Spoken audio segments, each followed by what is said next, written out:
各位有緣人好，歡迎收睇玄機頻道。我哋每次都會由幾位嚟自玄機團隊嘅24節氣同埋9天星嘅老師，為有緣人用奇門遁甲問事嚟解答問題嘅。有緣人記得 subscribe、comment、like 同 share 啦。事不宜遲，去片睇下今期嘅個案分享啦。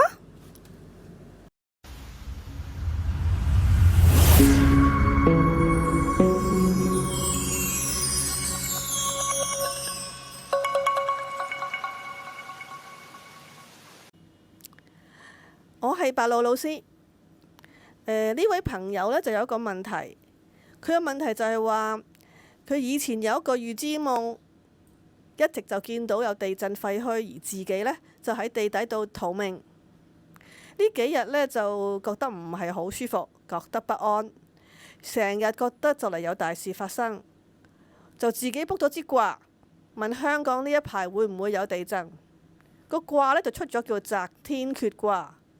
咁究竟香港會唔會有地震啊？朋友，其實究竟香港會唔會有地震呢啲問題，同你自己係冇乜直接關係㗎喎。呢啲我哋叫做共局啊。而共局嚟講，用奇門問事呢種方法係唔合適嘅。不過咁，既然你心裏有不安，就用你自己卜卦嘅時間開個奇門盤睇睇啦。代表你自己係月落喺對宮，有空亡、經門、9天呢啲咁嘅符號，好明顯就係你自己諗多咗咯。反而你應該深思下，諗一諗究竟係有啲乜嘢係令你心緒不寧。你自己嘅宮位下邊有丁，可以係代表啲文件咯。睇深入少少，我哋睇埋引干個墓啊，個墓其實就落喺震宮度，有六合又有庚。墓一般係代表錢啊、資源，六合都可以係代表一啲生意夥伴啦。庚我哋係一般嘅叫阻礙嘅，咁夾埋嚟睇都真係可能有啲嘢棘住喎。睇多樣嘢，時干阿貴嗰件事啊，喺艮宮度，艮為山，不動唔喐。生門可以代表生意。嗱，綜合呢幾個宮位嘅信息呢，估計你係咪喺生意上目前有啲棘棘地，前進唔到，而呢啲阻滯係同錢啊、合作 partner 啊，或者啲文書手續上相關嘅一啲問題令你心煩呢？朋友，建議你先搞清楚係乜嘢令你心煩，先對症下藥啦。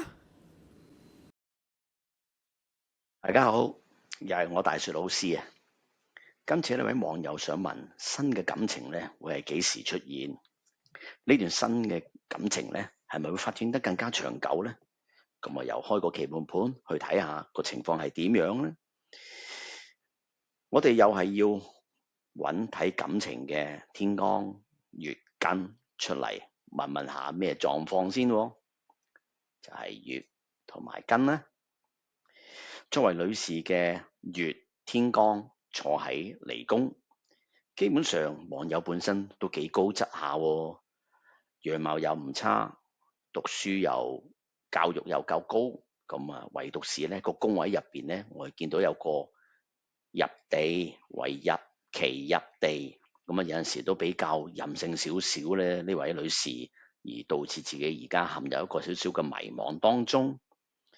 而作為將來嘅男士，就喺呢個乾宮個格局都係一般喎，入邊見到有刑格啦，有暗害啦，咁即係呢啲入邊呢，咁都可能有機會呢，算係貪圖你嘅美色，同埋之後呢，都會比較多問題，因為始終見到作為你屬火嘅宮位克住呢個屬金嘅男性嘅宮位，所以呢度落去之後呢，都可能有機會呢，唔會太長久。我哋又再睇下另外一個宮位叫做六合啊。六合亦都係我哋所講關於感情嘅宮位，佢喺巽宮。